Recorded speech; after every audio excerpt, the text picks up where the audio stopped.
Hello, everyone, and welcome back to the Stranger Nerds podcast. I'm Connor Vandermark. Alongside the other Jersey nerds, we have Nick Izzo and Tommy Grant. So today we are covering episode chapter 6, The Monster of Season 1, and we're going to dive right into it with our previous predictions that me and Izzo had. Izzo, do you remember your predictions last time? No, Tommy yelled at me to write it down afterwards, and I still didn't do it, so I'm terrible. Um, Damn it, Izzo. Yeah, one fucking yeah. job. Way to go! So way to go! I am creating a Word document as we speak, actually, so that I can write this down for myself. Great. Well, So, Connor, back to you. Do you have your prediction from last week? I should in my Excel document. And Yeah, I was a B plus student. Yes, as we can all I tell. do. I did find it. So my predictions from last time was I thought that Nancy would be actually stuck more within the upside down, and thought that maybe she would find Will. That was my first thought. And also I thought that either Jonathan teams up with the boys, or Hopper would find team up with the boys or Hopper to find Nancy. So I thought she would be stuck in there. That was my whole thought process, and which we'll get into a little bit later. Yep. But yeah, I thought that was more like her kind of reconnect with Will and Barb, because we haven't seen them in a while. And maybe that was their chance to get back on screen. Maybe that's how I was kind of see it, like director wise. But it went different direction. But I thought decent episode. I was happy with it. You're on the right track. Just things didn't pan out. Nick, what about you? I actually do remember my prediction. Just had to fucking miracle. jog the old memory. I know, right? Goldfish memory. See, like I said. It's like a hamster in a wheel, and he just gets tired up there. Yeah, I had to go through the ABCs, and that helped me formulate what the hell I was thinking. So I predicted. Really, my only prediction, honestly, was for Hopper. I didn't really have any for the kids, but the only one that I had for Hopper was that he was gonna further break into the lab. That was my prediction. Yeah, that's pretty much what I had. I didn't really know what to expect for the kids, so I didn't think of anything there. Yeah, this was definitely more of a filler episode, I think, for I felt that way. Hopper's storyline. Yeah. He didn't really have that big a role in this episode, but what he did go into was pretty important. But we'll definitely get to that. Starting off with Connor's prediction with the Nancy Jonathan storyline, I definitely thought she was going to be stuck in the upside down when I first watched this, but she got pulled out much faster than we all expected.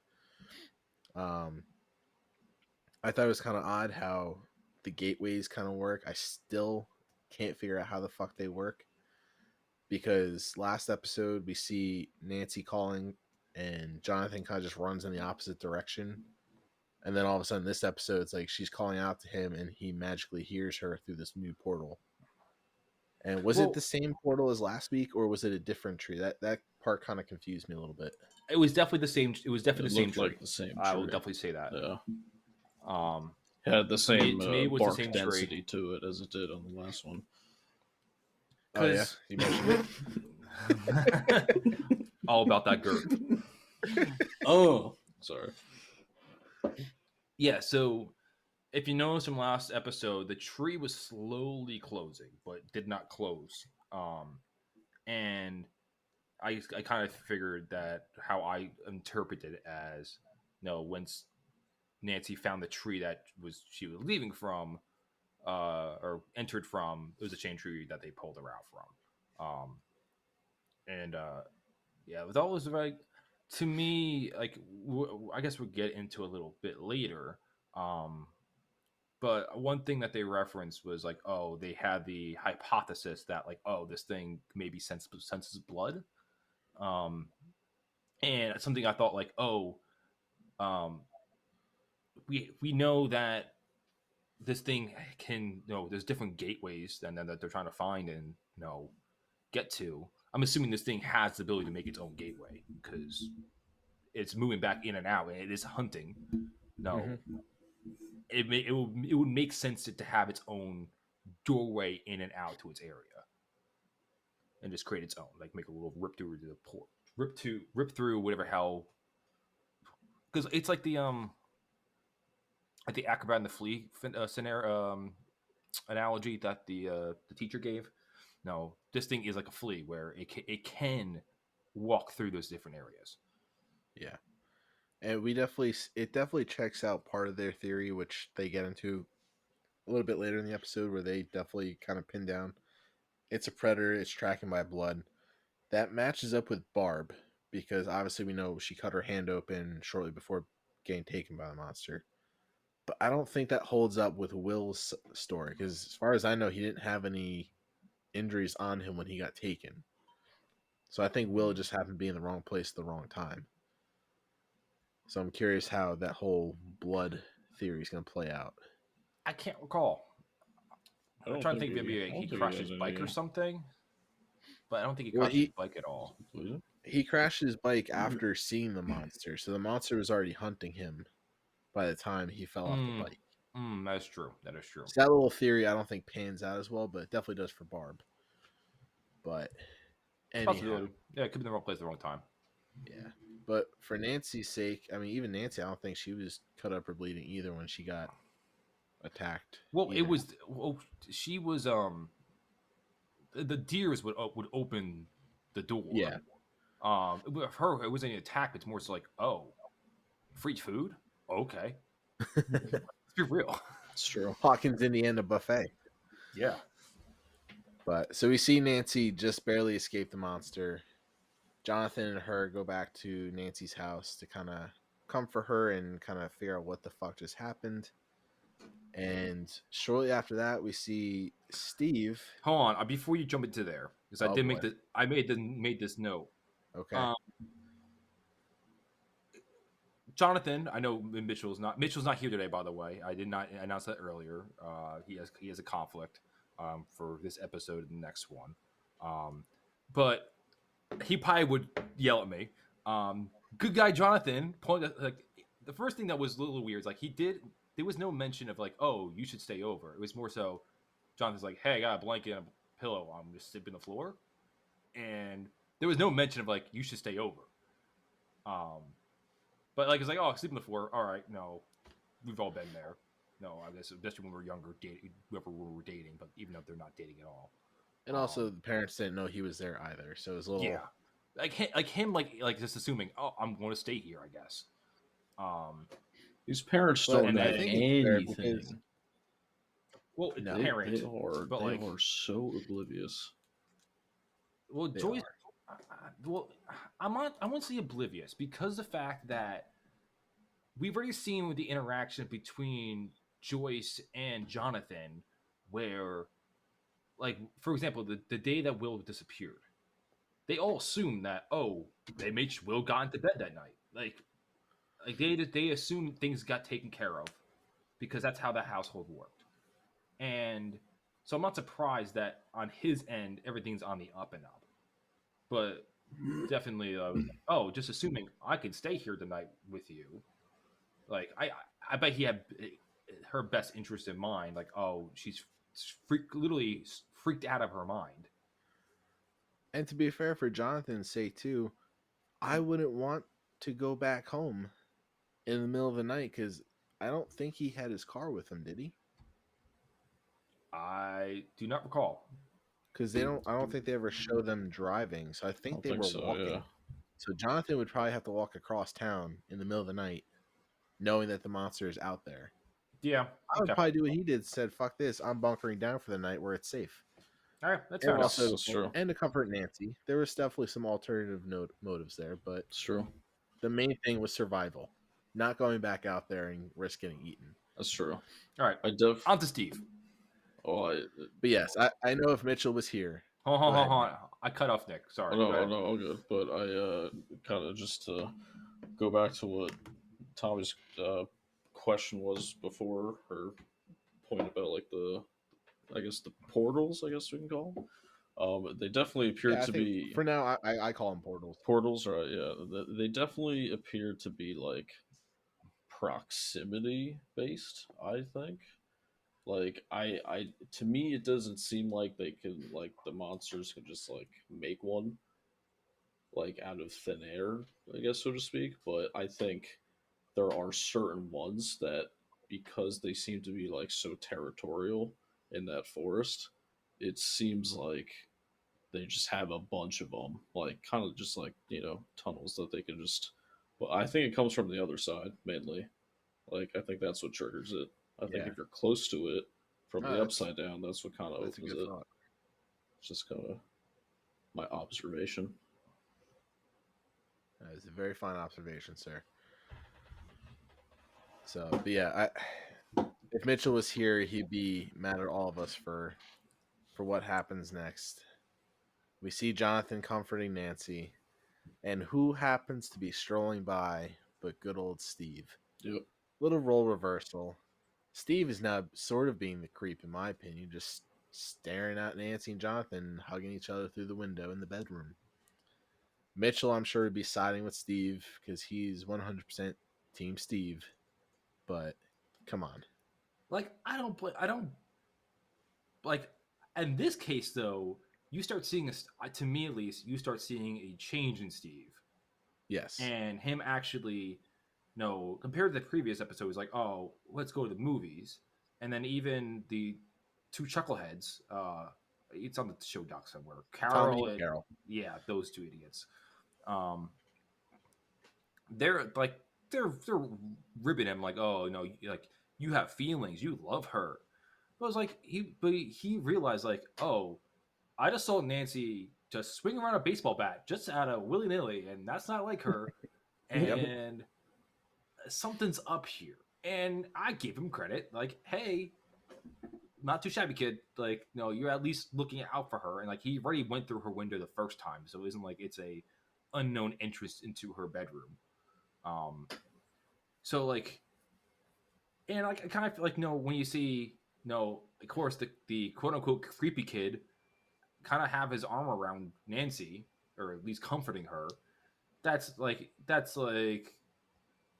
especially him not being prepared for that to happen. I could definitely see him being ticked off. Which Yeah. it's a situation I don't blame him. I don't blame Jonathan either. Like, Yeah. So, I mean, and again, like you were saying, Steve definitely has. He's going through a lot of stuff. And this season, we kind of see a little emotional roller coaster with Steve where he's just good guy, then bad guy, good guy, then bad guy. And we'll see that play out for the next couple episodes, too. And that's also kind of why I was hesitant to be fully Team Jonathan last episode because I do know how his story arc plays out. And it definitely evolves a lot from this episode. But right now, he's in defensive mode. He's pissed off. And that's where we see in a little bit him, Tommy, and Carol kind of just graffitiing Nancy the Slut Wheeler all over the movie theater. What did the movie theater do to anybody? Like, why was that the sign to pick of all things?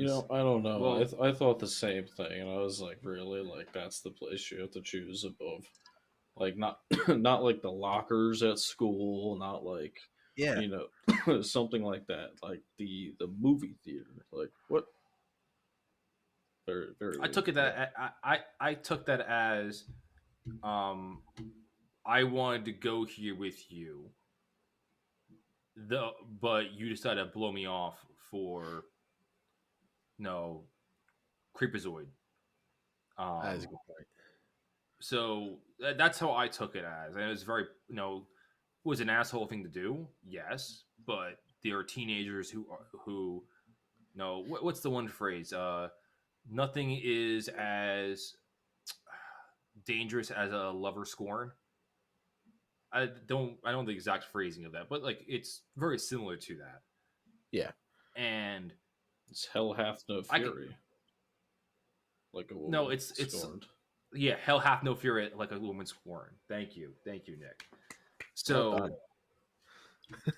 I was like, oh, But in this I was like, case, oh, it's that's not it. but in this case, it's Steve. And Steve is a teenager who is going through hormones and definitely having the Tweedledee and Tweedledum chirping in your ear Yep. does not help it either, egging him on and no making him because he's an impressionable teenager and Yeah. he of course he's going to do dumb shit because of that. Yeah, and then right after this, we see Nancy and Jonathan come from hunting supply run, which I thought was hysterical. Comical. I mean, Zero I've been a background it's checks something- whatsoever. Like, I saw that being something that we would do if we were in this situation. Be like, you know what? Let's go to the store and buy a bunch of random shit that we can use as weapons, and that's how we're gonna go out. And they just had a bunch of random stuff, and next thing you know, just a they're going nonchalant.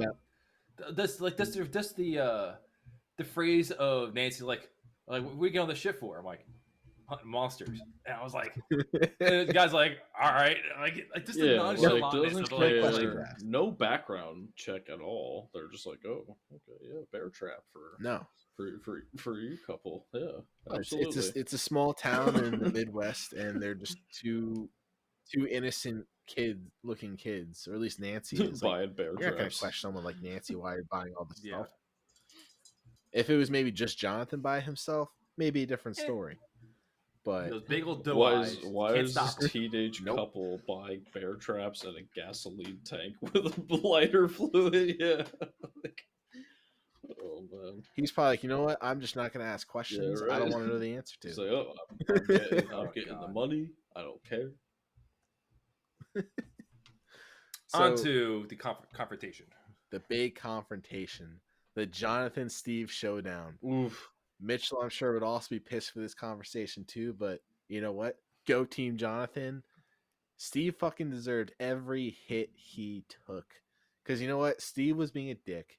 He was pulling all the little cards of how can I piss off Jonathan the most. And he picked every word carefully and made sure to use every little bit of hurt towards Jonathan. And Jonathan took it and went for it. And that was a great little fight. He did. It wasn't like a little pansy high school fight where they just shove each other. Like, it was fists being thrown, and Steve took some hard punches. Yeah. I would give props to Steve though when Tweedledee went to go step in and also get his licks in on Jonathan. Steve's like, no, back out. This is me. Yep. So Yeah, I'll give him props there. That I was like, this is my fight. I'm accountable for this, and Yep. I will give him props there. But yeah, he got walloped by Jonathan.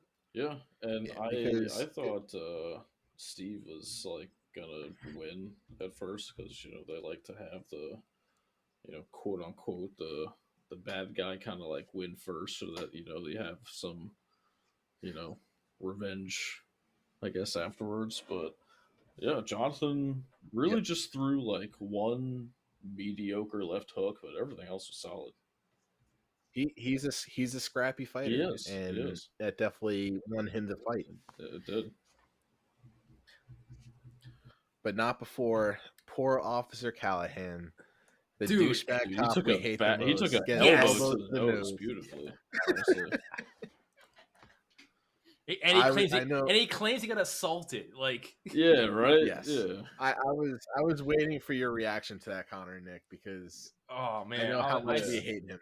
I When saw he- he got right in the nose. I'm like, oh, that I was so cathartic of just seeing him just go down. It's like he got me, and it's like, and then he's chasing down the other ones. I'm like, oh my god, he's not gonna do shit. Like, No.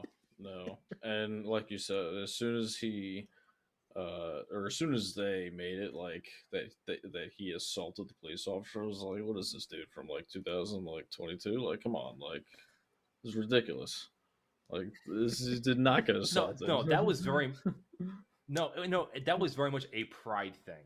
That was oh, I just got an elbow to the face by this punk kid, and like I don't want to look bad, so I'm gonna push the blame on him, and no one's gonna question me. Yep. Because he's a punk kid. Sure. But of course, Hopper saw right through that later. Oh yeah, absolutely. But so that ends the little Nancy, Jonathan, Steve storyline, and we go into Hopper. Hold on. I want to skip right to the when Steve talks to uh Carol and Tommy later Okay. because I think it's part of the storyline too, where Steve actually says you guys are assholes and like kind of steps up for himself, and then Tommy gets in his face. It's like, oh, you want me to beat your ass too while I'm at it? Like, no, no, these are fighting words for you. He And had a fair point there, though. there's something that Tommy says to him, and it's in my notes here. Where was it? I might be skipping ahead here. I'm not sure. But like it was I don't know, it was something that definitely I was like, oh, I'll find it later. But it was something that I was like, oh, he's actually standing up for himself. I was pretty happy about that. Yeah. And we definitely see Steve. That's what I'm talking about. Steve kind of goes to a little emotional roller coaster these couple episodes. We constantly see him kind of distancing himself from Tommy and Carol, which I'm all for because they're just meant to not be liked. But at the time, they're just his kind of only two friends, it seems like. For such a popular guy that he is, he only has two friends that are just complete assholes. And he's kind of stuck in that clique. So I think I want to put Definitely the disclaimer out here now because we are recording 2 episodes or this today due to scheduling stuff. I might begin. I think I just mentioned something in episode 7. I think so too, but that's Yeah. okay. It's irrelevant to the overall story. Yeah, but I think it was very fitting to bring it up now because of the fact that it meshes in it. We'll talk more about next episode 1, but we'll get to that. Yeah, sorry, I was listeners. thinking that, but I was like, I'm just. I saw my show. I have my notes. I have my notes. We'll just let him figure that. Just like how Nick skipped ahead and watched episode 8 instead of episode 7. It's okay. Don't tell Mitchell. Don't tell Mitchell. Mitchell, I apologize. It was in my notes. I was looking through episode 6 notes, and I was like, "Wait, I know I wrote this down. Where is it?" And I went back to my episode 7. I was like, "Crap! It's the very first thing I wrote down in episode 7." I mean, anyway, to your point, though, with that mistake being said, we'll skip over now to the Hopper Joyce storyline, which is a very short but important one. We see Hopper talking with Joyce about the child's room that he saw in the lab, thinking that it was Will's, and we see Joyce kind of quickly shoot that theory down because that was kind of a callback to last episode when she sees his drawings of Will the Wise, his D&D character, and how detailed it is. And she kind of says, no, like, he wouldn't have this childish of a drawing in his room. Like, he's a good drawer. And it's important to know because now we're finally getting Hopper and Joyce talking about all these little details. And it's not just a general story of what happened. They're actually going into detail and trying to figure out, one, who the hell is this kid that was being held in the lab, and where is Will still? It's definitely nice to see Hopper start putting pieces together of, hey, there's another kid. What's the interaction of this? Because to Hopper now realizing like this kid's the X factor of like something's going on that's involving both Will and this kid. Yep.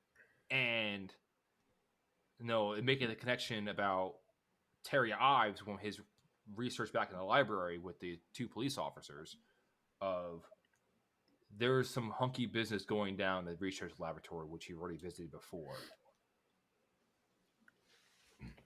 Yeah, and this is kind of where Hopper's investigation kind of peaks, in my opinion, because the whole season so far, he's kind of been thinking that Will is directly connected to the lab and this mysterious kid, whereas now he's kind of putting together that these are 2 completely different kids.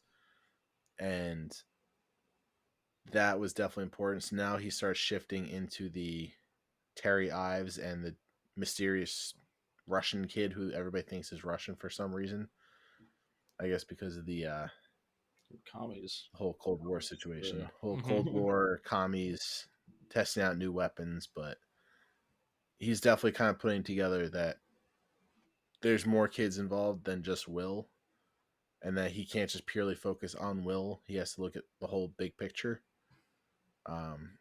Because in those kind of investigations, like if you just go after just one kid, there could be a whole bunch of others that are missing that you don't pick up on unless you look at that bigger picture. Like I agree with that. Where it's like he's seeing some breadcrumbs, but if you don't take a step back and see where the breadcrumbs are actually leading to, yep, like it's you're putting too much effort. It's too much wasted effort that could be used for something else that can pick up that original trail somewhere else. Yep.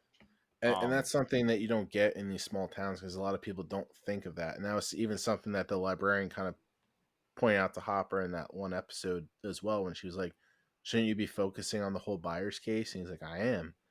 People don't realize, like, it's not just Will, it's a bigger conspiracy that's happening. And I thought, because like they go visit Ives later on, Terry Ives, and they go in, they see that she's not all there, and they find out that she's part of the MK Ultra project. So for those who don't know, we mentioned it before, but like LSD, a bunch of hallucinogens, and they're trying to make these people have supernatural powers, things that we're already seeing Eleven's been doing. Yep. And the fact that we find out that she's pregnant while she's going through this project, I was like, oh shit, like this is going deeper with 11. I didn't expect that deep. I should expect that deep of a background, but I didn't expect it that early. Yeah, we actually we finding out like, oh, things about her family or her actual birth mother, and then the whole thing was like, oh, the hospital said they miscarried, but like Terry's like, no, I had this kid. No, this kid's alive somewhere. And Hopper starts questioning because the sister, I remember correct, that's the sister of Terry, right? That's says she's living. Yes. It was sister. The sister makes a comment to Hopper. It's like, you and my sister would have got really along well together because that's the way you're thinking. And she makes that comment again in the quote unquote child's bedroom. And when Hopper brought up, like, don't you think they can just cover it up? Because we're already seen with all the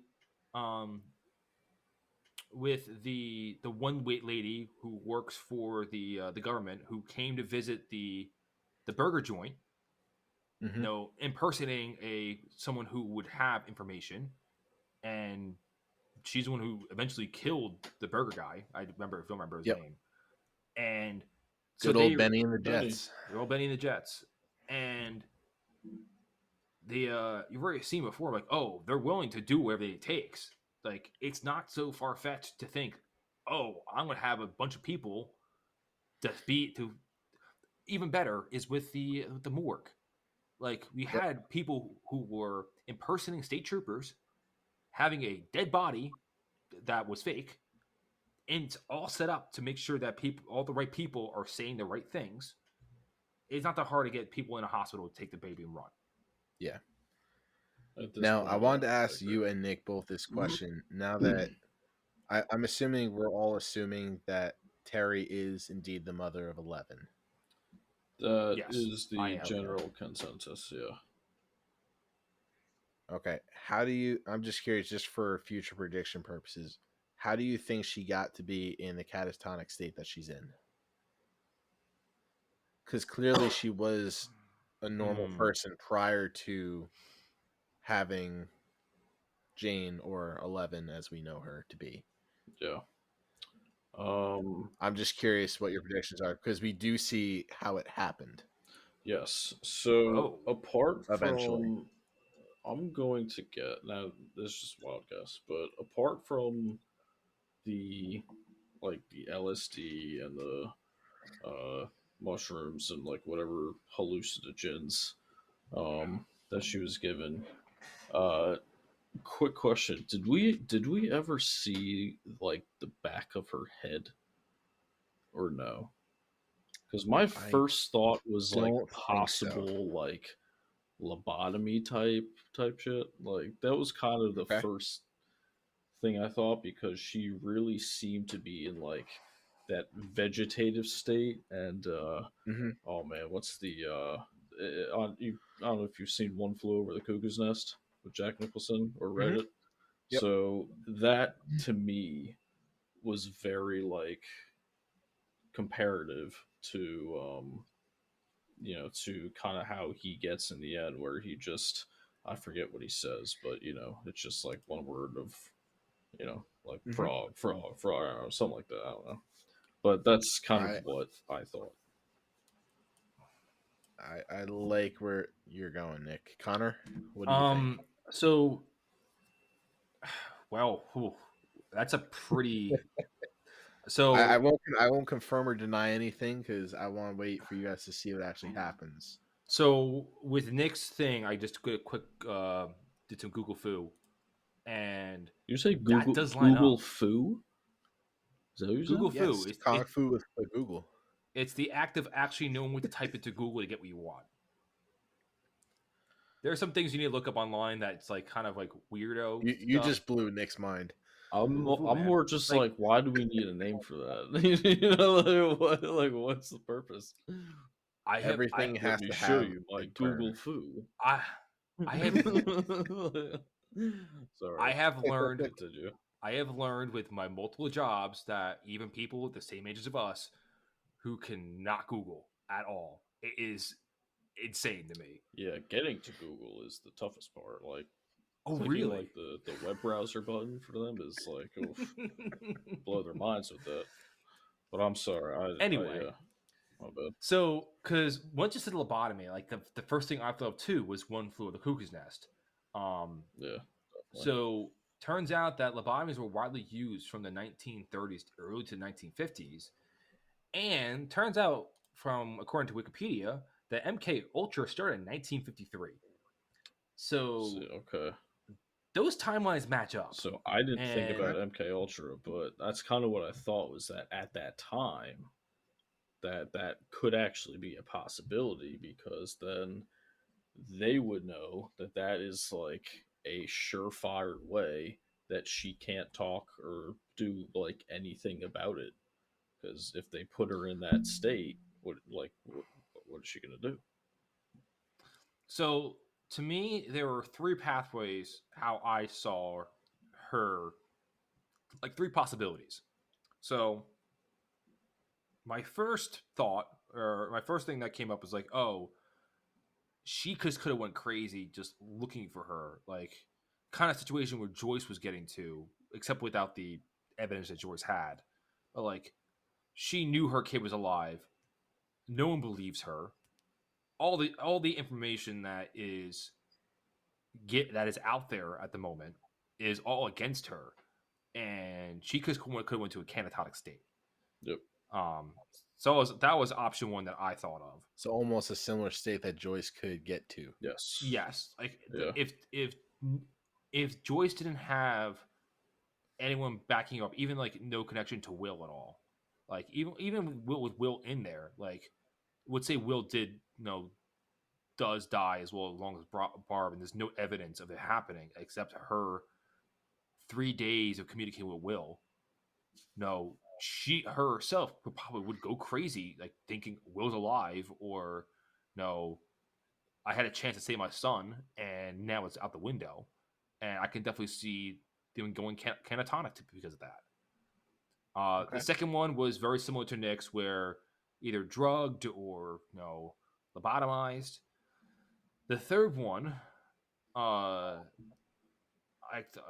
just thought of when you posed the questions. I didn't really think too deep into it when I first watched it. I'm like, oh, we'll see what happens. And that's why I'm here to pose these questions.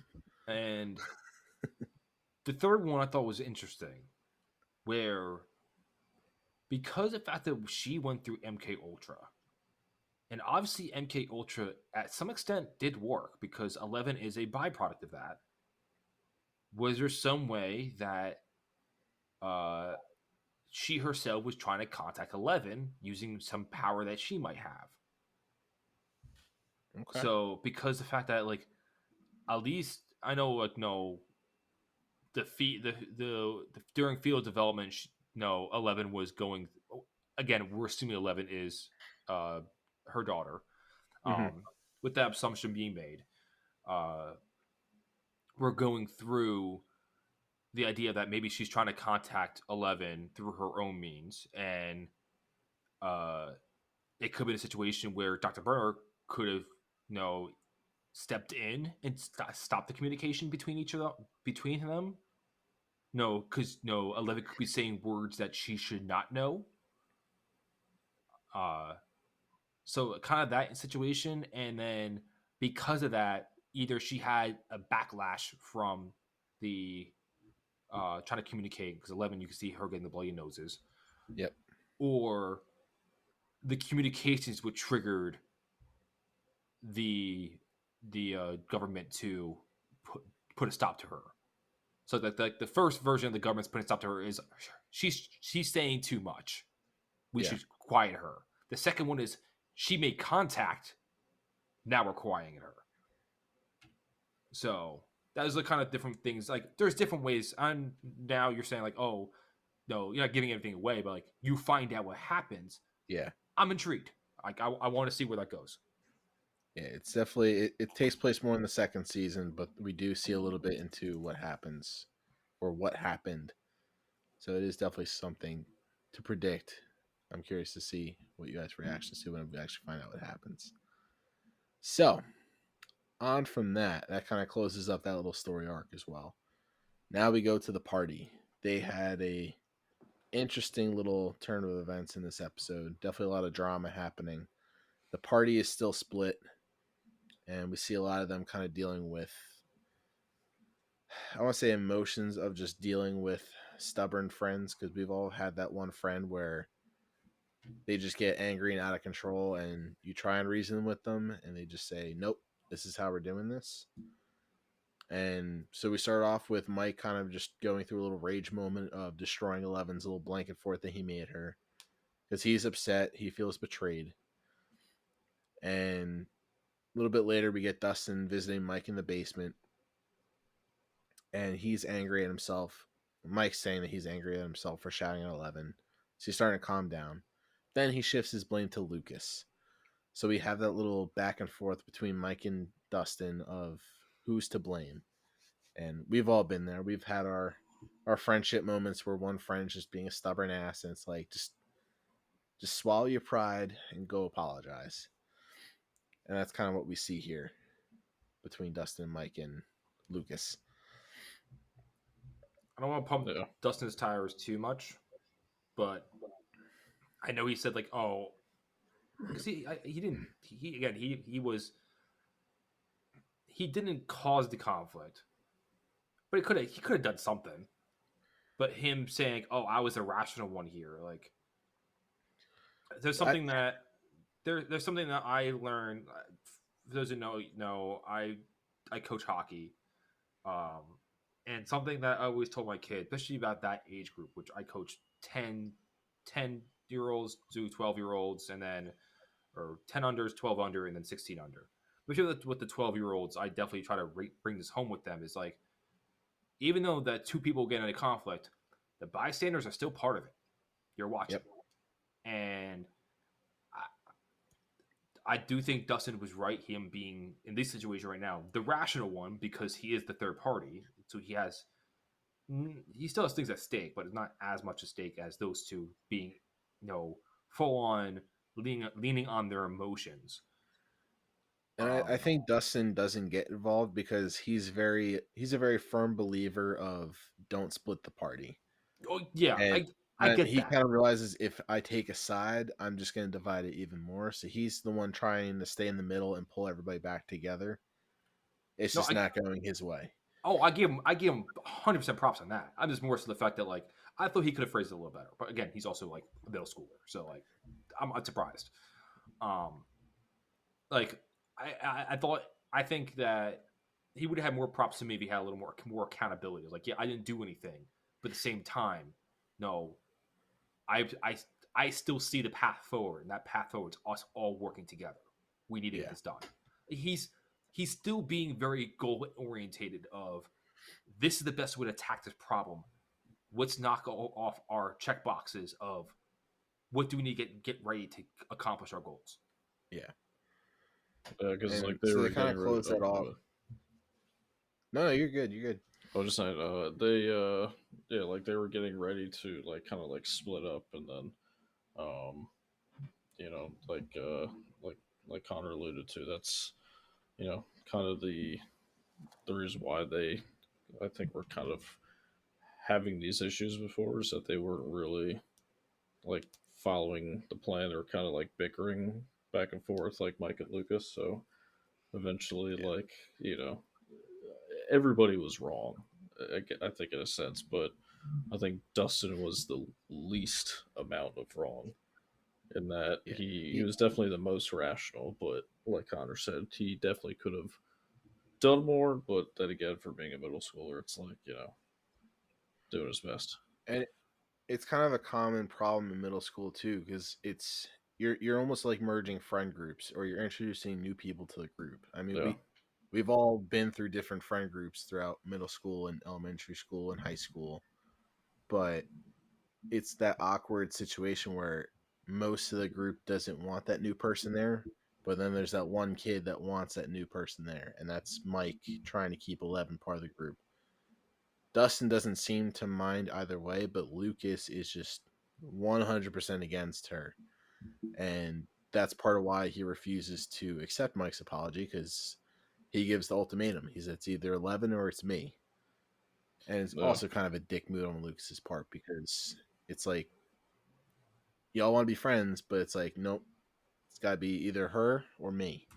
Hold on, you brought a really good point there, because Dustin did allude to this as well, where when they were biking over to go see Lucas to try to hash things out with each other, Dustin makes the comment, because they're talking about like, oh, best friends, and like, oh, Dustin makes the comment that Mike and Lucas grew up together when they were like young children, and they were relative next door neighbors to each other, where Dustin lives down the street, but they became friends, I think he said, in 4th grade. So you can have that connection where Mike and Lucas might have a stronger bond as when it comes to the time they have spent together, and Lucas is more of a newcomer, quote unquote, to the group, even though they don't see him as much. But Dustin, as being the quote unquote newcomer, he understands that those two are closer to each other than Mike and Dustin is. And Mike's like, oh, you're my best friend too. And like Dustin's like, but can you have more than one best friend? Like, it doesn't make sense. Best means you are the best out of all of them. There's only can be one, really. And Mike refutes, like, oh, you're all my best friends. And it goes into the point where Dustin's talking about, hey, I have a feeling Lucas could be jealous that you're giving attention to Elle rather than having the enormous amount of attention that Lucas himself is used to when it comes to their relationship as the friends that they've been through thick and thin from when they were toddlers to now. Yeah. And that's a good point. And like, I'll be perfectly honest with you, like, compared to me versus you and Izzo, because I'm someone who moved. I was like Dustin, where I moved into the area in, I think, 3rd grade, but I wasn't friends with you and all you people from where you grew up, like Izzo, who you guys grew up pretty much a few houses down from each other. Same street. Yeah, it's kind of the same situation. Yeah, me and Nick grew up right down the street from each other. But like when did you move to your house? I was born in that house. You were born in the house. Is those same point for you? Yep.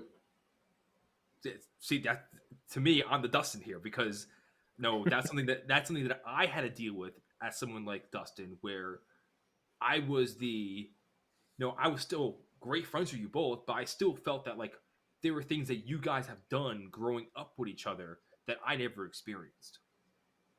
Yeah, Well, I'm that's sorry fair. we made you feel that way, Connor. I still love you all. I always will. I'm sorry for But having a it's childhood. but it's different how we are. But it makes us who we are, and that's how a lot of relationships are built that way. The only thing you really missed out on, Connor, was Drunken Monopoly and Peachos. Dude, I have my own Peachos. They are great. Oh man, oof, drunken Monopoly boy. Let me Where tell you, you know you're down you bad. want to talk about an interesting night? Yeah, you know Me, you're. Nick, and Jordan just got trashed and played Monopoly and just made up a whole bunch of rules to involve alcohol, and ended up going up to the rooftop hours later, and that's where I fell off the roof. Yeah, Oh, that's that the was first that time. night. Right. Oh god. That's right. Yep. And you know what? I still made it to work at 6 o'clock that morning. I can't remember But if yeah, I that's had. all you missed out on, I can't Connor. remember if I worked that All next right. morning. I certainly Yeah, hope I know. not. Anywho, But Um, anywho, off that little tangent. So let's see. So yeah, so we see Lucas kind of go out on his own. He's pulling a little Rambo. He's going solo. He's got his little army gear on, and he heads out. And we see the sketchy ass government repairman just watching him leave his house. So obviously they they're wave all to under each other too. surveillance, which they do. I can't remember like if Lucas was kind of onto him or not. I think Lucas was kind of skeptical, but I don't think he understood exactly what that guy was there for. I Not think yet, he at clocked least. it. Yeah. I think he clocked that. I was like, oh, that's interesting, and then Yeah. kept going. But when he got to there, when he eventually got to the lab, he's like, why are those vans there and also military trucks? Yep. Exactly. Then And we'll get into it a little later.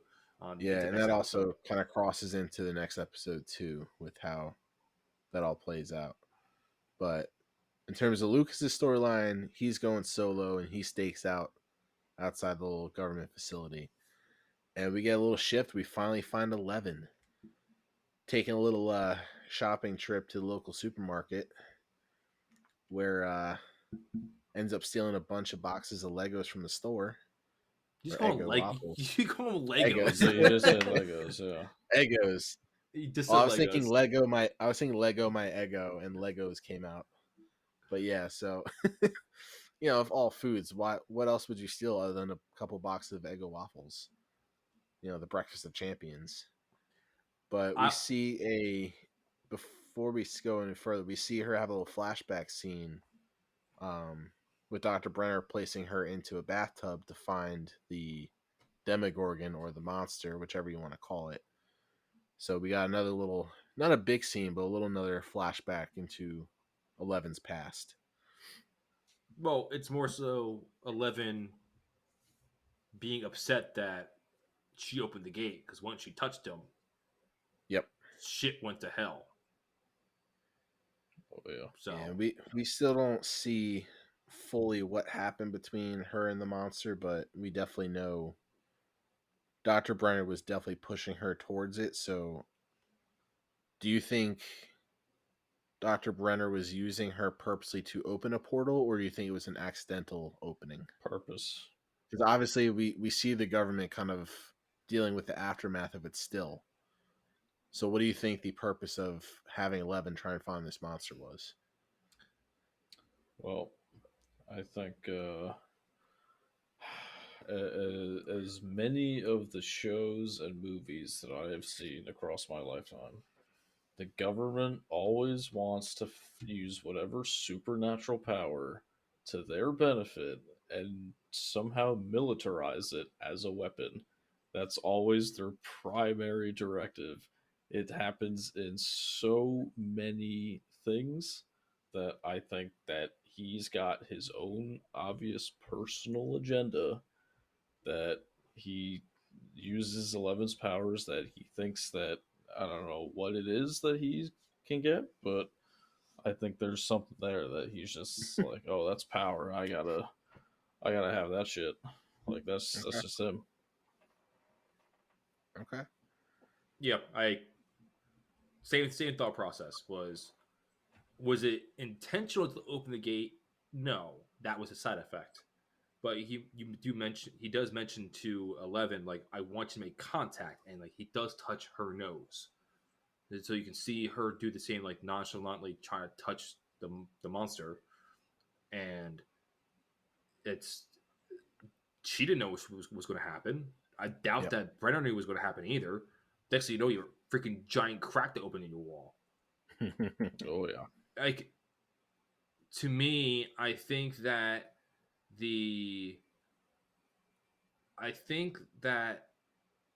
her touching the Demogorgon was her interacting with that other plane, and once she did so, opened the portal.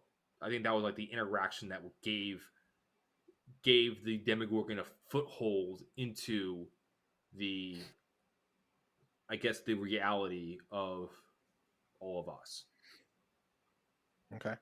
No, it seemed like I thought it was I guess the scream, the action of that, because like once that happens, you just see everything like vibrate, and it's Yep. just like I think because she was so afraid, like it seems like the times that she's like really afraid and like screams like that, like kind of amplifies things, but also she just gets like completely wiped out.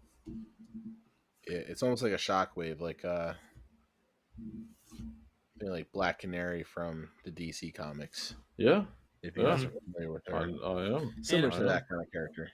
for sure. And you beat me to the punches, though, because I was just thinking just now as well, where no, it could be a situation too where, like, kind of what my first thought were, the contact opened the gate, either unintentional, but it could be a vice versa thing where the monster itself could have used her as an amplifier for its own power, and use her to amplify the monster's power to open it for itself.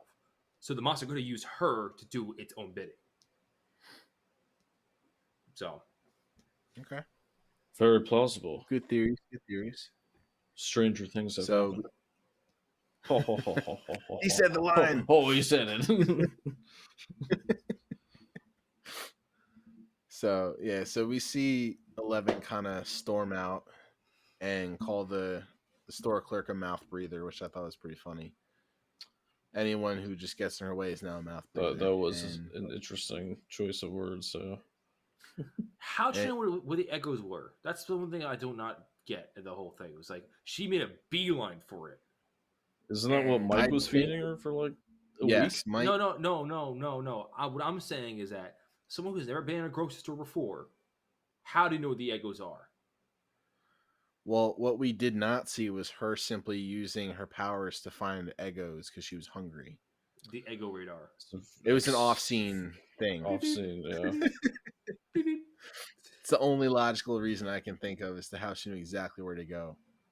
But yes, to what Izzy was saying is that is what Mike was feeding her. So that was kind of her, because we don't know what she was eating at the lab. No, I get So that. I This is probably completely the first get that. good food. It was probably the first good food she's ever had. So she's like, "I need Eggos. Where can I American get food. them?" Sat down, used her powers, and tuned in, and went right for that store. Do you think the mom like had any indication through the receipt in her shopping bill, like, like I've had to buy these Eggos like a lot more recently. Like, I wonder who's eating all these. You know, I mean, coming she- from our just household, a probably thought. not, because the amount of food we went through as kids, I don't think our parents ever really questioned how much food they were purchasing. Because I mean, we had our weekend binges where we all hung out and just went house to house, just devouring everything in sight. I mean, for Christ's sake, we used to go to Nico's house and just eat his vanilla wafers on him. Oh man, I was gonna say the same Right, I thing. was just thinking about that. Oh man, His So, mom I was mean- like, "Hey, if they're there, okay. And I had the open permission of like the vice versa thing where I had that connection with Nico. I always know Nico. You guys didn't know him as long, and I had the inside route. I was like, I know the Lilla wafers are. They're mine. That's right. He housed that box. They were so good though. They were. But that being said, I mean, Mike always has his friends over. They're always playing D&D, so she probably never thought anything of it. She was probably like, oh, they must just be on an Eggos binge this week. That's fair. That's a good point. But so we see 11 storm off. They call the cops. So this is our first indicator, kind of a little foreshadowing what might happen in the future with now police getting involved of a bald girl stealing food from a store and shoplifting and using odd powers. So we'll see how that plays out in an episode or two, but Hopper's definitely probably going to get wind of a bald girl stealing Eggo waffles from a local grocery store.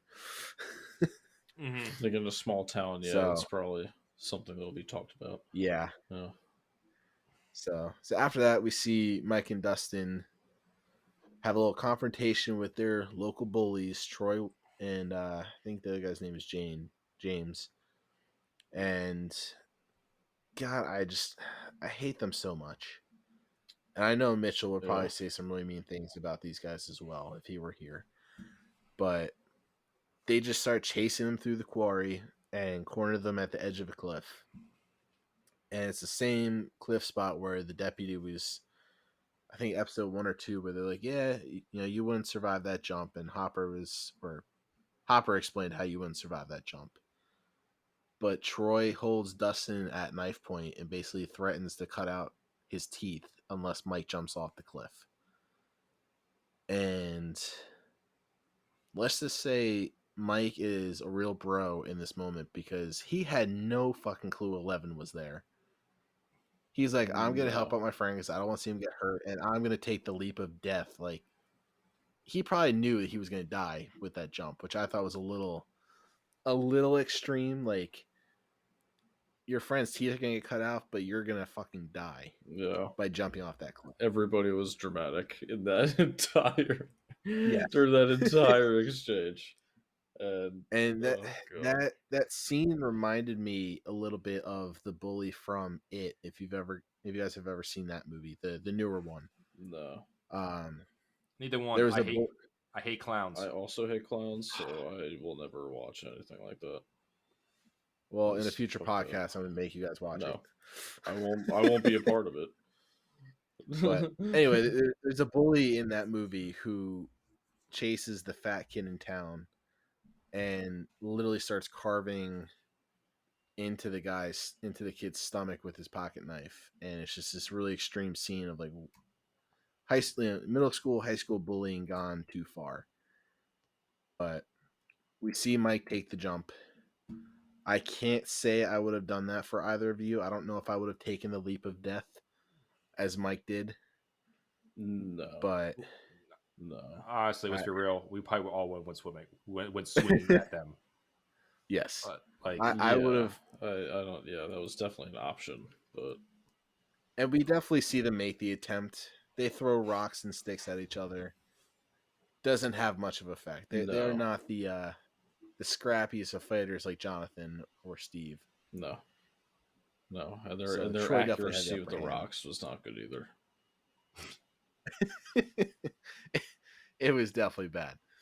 I mean, they had stormtrooper. So we see Mike take the jump. And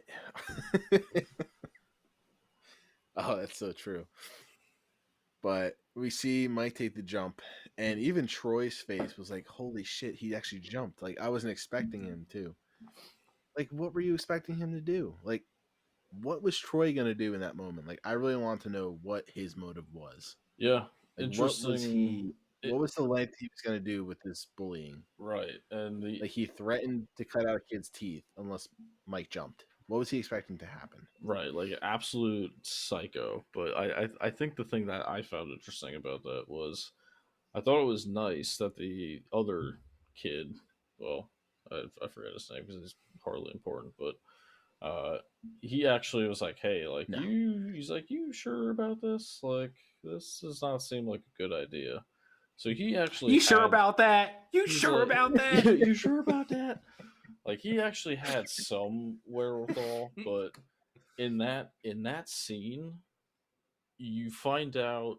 I mean, I don't know if I guess we knew this before, but you find out who the quote alpha is of that tandem because the first one to like quote back down, I think, or like not go along with like the said plan, like he still Troy still had him at knife point. He's definitely like the leader of those two.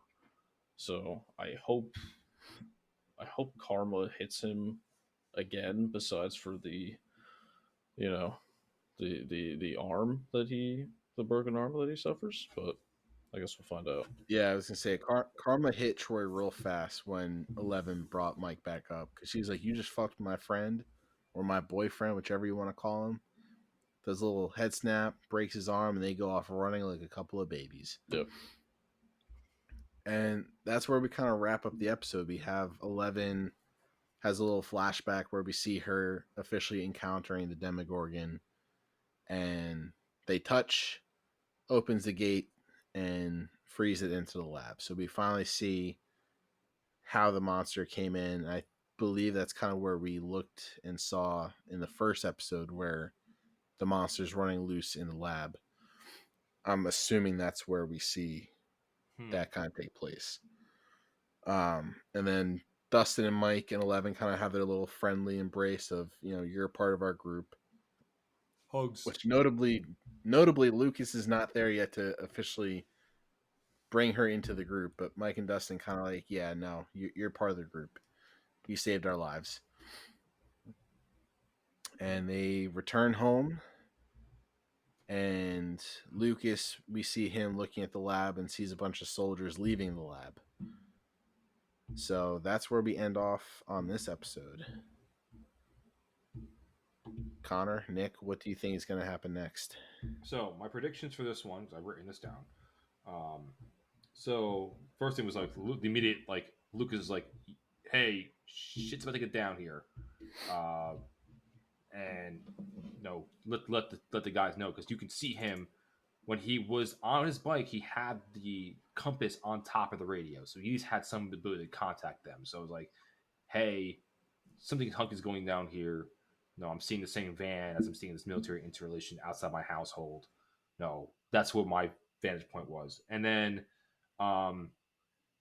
because the fact that Hopper was with Joyce and then Nancy was with John, and now one of them's arrested, I put two to two together. I'm like, team up finally? Like, we haven't had really any of the groups kind of connect to each other in the episodes yet. So I was like, this is if you want to do this at any time, now is the time to team them up and like, hey, we saw the monster. Yep, like it. Nick, so, how about you?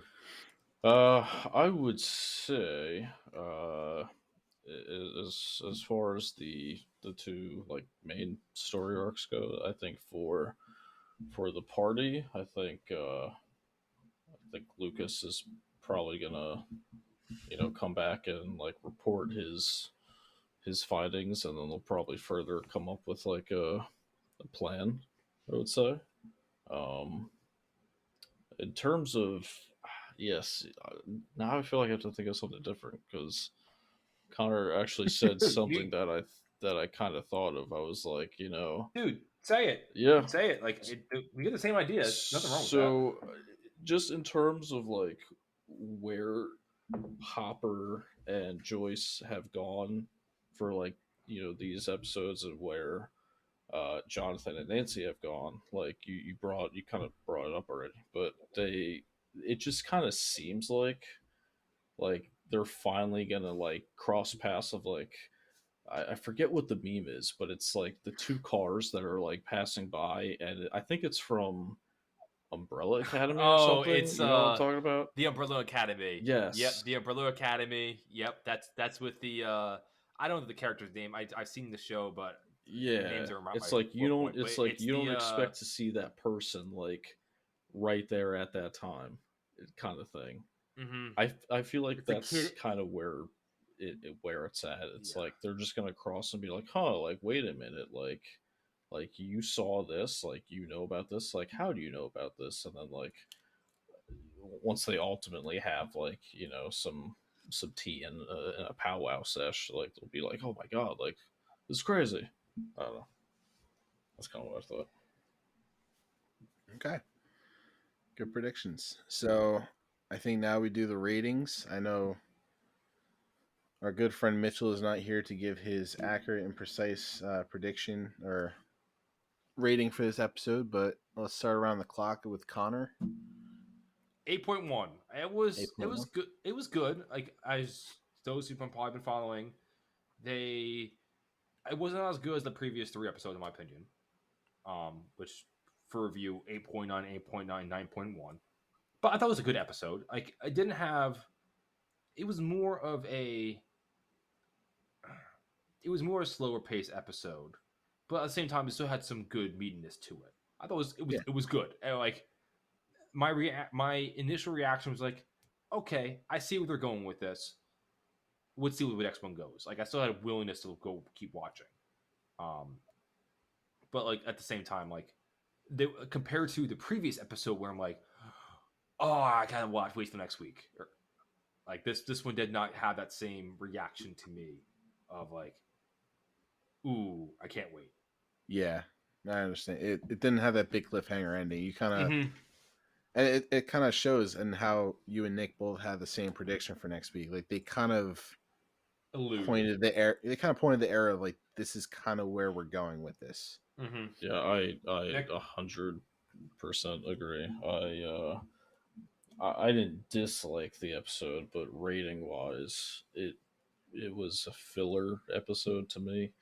Like it showed enough that it makes you obviously want to keep watching, but when you look at it as a whole, you're like, like it was okay. So I would give this one like a 7.8, which again I That's don't fair. even think That's is again. bad. It's above a 70. So, but That's still like in line with I had yeah, thinking wise. it's like almost an 8. So yeah, I mean, And I'll give you props for someone who didn't have the spreadsheet in front of them. You pulling out 7.8 out of your ass. That was nice. why was that the average or something? That's right in between between episode 2 and episode 3, which were right where I put the episode myself. Okay. Okay. Okay. Yeah. Well, this episode for me was a 7.5. Only because it just wasn't as strong enough of an episode. It kind of was, like Nick said, it was definitely a filler in the sense that nothing crucial happened other than getting a few interesting background pieces into 11, assumedly 11's mom's living situation and the whole connection there, and seeing the party kind of go through a separation period, if you will. Yeah. It really wasn't much going on. It was still enjoyable, but it wasn't anything to rave about. It was a felt, character building yes episode. yes Yeah. To me like it was kind of like a good episode for summarizing, or I guess like starting a subplot, I guess, if that makes sense, because it's like And you kind of see like it's almost like the show's taking a breath before the finale, yeah, because we do only have 2 episodes left after this. right. And as our ratings have gone, like this show has gotten better and better, and a lot more has happened. And then this is kind of like that little pause to set up what's about to happen. And there always has to be 1 or 2 of those every season, no matter what show you watch. So yeah, it totally makes sense. Yeah, so that's my rating, 7.5. That is an average of 7.8, which I think is very fair compared to the other averages we have. So yeah, now not as high as the previous 3, but still like respectable. What do we think Mitchell would give?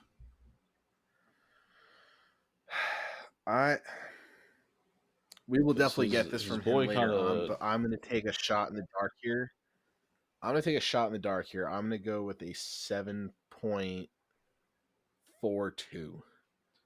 See, I'm writing down his predictions from each one of us. I think it's actually to be lower than a 7 because Really? yeah, because his boy Steve got his ass whooped.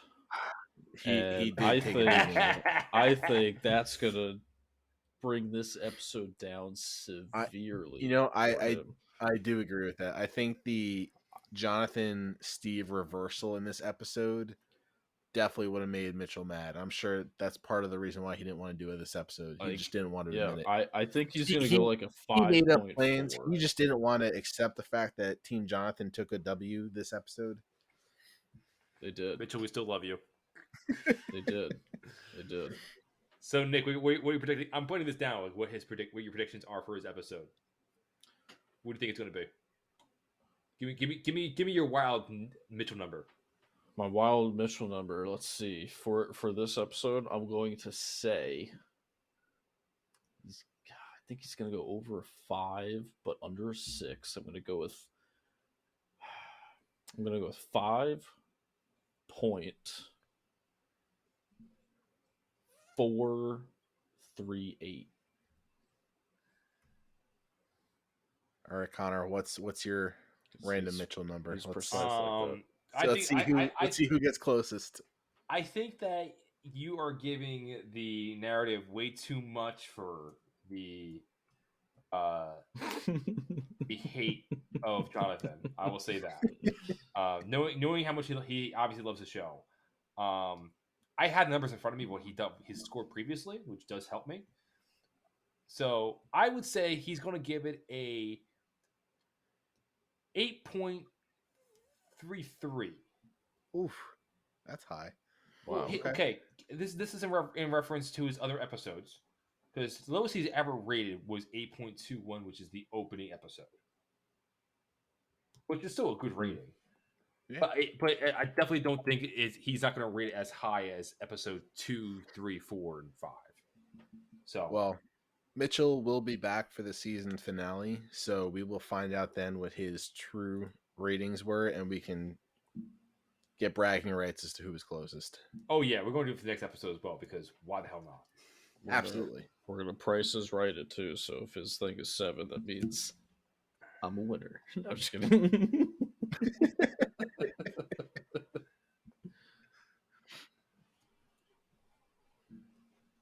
Alrighty then, I think that's it for this episode. I think that closes it up. So Well, thank you for all for listening in. If you have not already, definitely try to follow us on our socials. Tommy, you know what the socials are at the top of your hand? I believe it's just Stranger Nerds Podcast on Facebook and Instagram. You can also like, follow, and subscribe the podcast. It's Stranger Nerds Podcast on all major podcast sites. Specifically, Spotify and Apple Podcasts are probably the number 1, 2, I would say. And to That's confirm, that is correct. Stranger Nerds Podcast, all in one string. Nice, very nice job. So, we will see you all for next week of episode 7, which is The Tub. Which, fun stuff. Have a good day, everybody. Have a good night. doses.